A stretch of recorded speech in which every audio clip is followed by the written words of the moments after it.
এদের এই মর্ম কথা হচ্ছে কুরবানি পেশ করা ত্যাগ, ভোগ নয়। ত্যাগ হচ্ছে ঈদের শিক্ষা।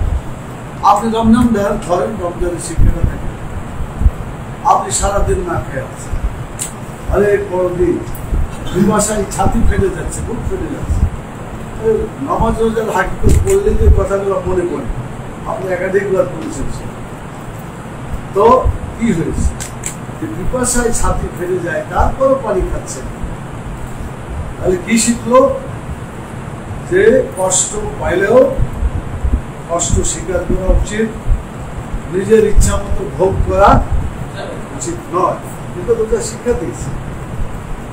আপনি ক্ষুধার্ত, ক্ষুধা লাগলে কি কষ্ট পাওয়া যায়, রোজার মধ্যে বিকেল বেলাতে একটু টের পাওয়া যায় নাকি বলি, দুপুর পর্যন্ত বেশি টের পাওয়া যায় না, কিন্তু বিকালের দিকে টের পাওয়া যায়। বুখারী শরীফের হাদিসে বাচ্চাদেরকে রোজা রাখাইতে, সাহাবায়ে কেরাম বাচ্চাদেরকে রোজা রাখার জন্য উদ্বুদ্ধ করতেন। আমার প্রথম পরামর্শ, ঈদ সম্পর্কে ভালো লেখাপড়া করা। কি কি শিক্ষা সাহাবায়ে কেরাম রাসূলুল্লাহ সাল্লাল্লাহু আলাইহি ওয়াসাল্লাম তারা করেছেন, তার থেকে আমরা অর্জন করতে পারি। ফালাম্মা আসলামা আল্লাহু লিল জাবিন ওয়ানাদাইনা কাদ সাদ্দাকতা রুইয়া ইন্না কাযালিকা নাজিল মুহসিনিন। আয়াতগুলো পড়েন সূরা সাফফাতের 199 থেকে 107 পর্যন্ত পড়েন। কুরবানির উপর সুন্দর কথা, প্রত্যেকটা কথার মর্মার্থ হচ্ছে ত্যাগ এবং কুরবানি। আমি আমার ছেলেকে গোশত খাওয়ার সবক দেব, ভোগবাদী করে দেব, ত্যাগের শিক্ষা নাই। এই জাতি কোনোদিন ইসলামের পথে দাঁড়াতে পারবে না যদি ত্যাগ এবং কুরবানিকে ভোগে রূপান্তরিত করে। আল্লাহ তো ভোগ করার জন্য এটা বলে নাই, ত্যাগ এবং কুরবানি শিক্ষার জন্যই এটা পেশ করেছে। এই শিক্ষাটাই দিতে হবে। অবশ্যই এর মানে আপনি খাইতে পাবেন না, হ্যাঁ খাইতেও বলেছে, কুরবানির গোশত আল্লাহ খাইতেও বলেছে। তো খায়া তো কিছু তো রক্ত হবে। আপনার গোশত খাইছেন না, খান নাই, খাইছেন ভালো, আবার কিছু জমাও রাখছেন, এই জমা রাখারও হাদিস আছে, 3 দিনে শেষ করারও কথা আছে। তার মানে যদি দুর্ভিক্ষ বা খাওয়া টানাটানি হয়, গোশত জমা করার কোনো সুযোগ মুসলমানদের নাই।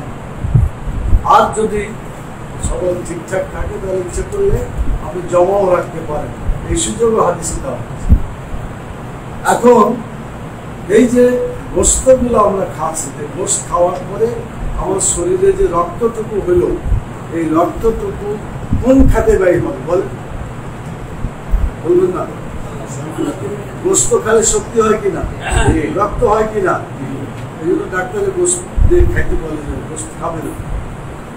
তো এই ত্যাগ এবং কুরবানি সামনে রেখে যদি আপনি খান, তাহলে ওই যে আপনার শরীরে রক্ত হলো, গোশত খেয়ে যে রক্তটা হলো, এই রক্তটুকু আল্লাহর আইনকে বাস্তবায়ন করার জন্য, ব্যয় করার জন্যই আপনি শক্তি সঞ্চয় করলেন।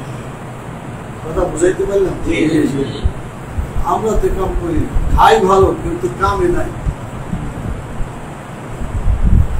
এই আমাদের আজকে শিক্ষা নিতে হবে, কুরবানি থেকে আমাদেরকে শক্তি সঞ্চয় করে ইসলামের পথে শক্তি ব্যয় করতে হবে, এবং সেই শক্তি দিয়ে বাংলাদেশের জাহেলিয়াতকে উৎখাত করতে হবে এবং হককে বিজয়ী করতে হবে। এটার নাম হচ্ছে সত্যিকার ঈদের শিক্ষা।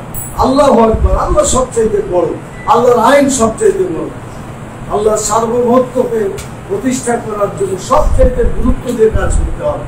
এই জন্য আল্লাহু আকবার, আল্লাহু আকবার, লা ইলাহা ইল্লাল্লাহ, আল্লাহু আকবার, আল্লাহু আকবার, আলিল্লাহ।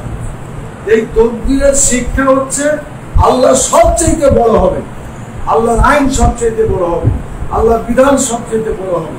আমার তাওফীক ইল্লা বিল্লাহ। সুবহানাকা আল্লাহুম্মা ওয়া বিহামদিকা আশহাদু আল লা ইলাহা ইল্লা আনতা আস্তাগফিরুকা ওয়া আতুবু ইলাইকা।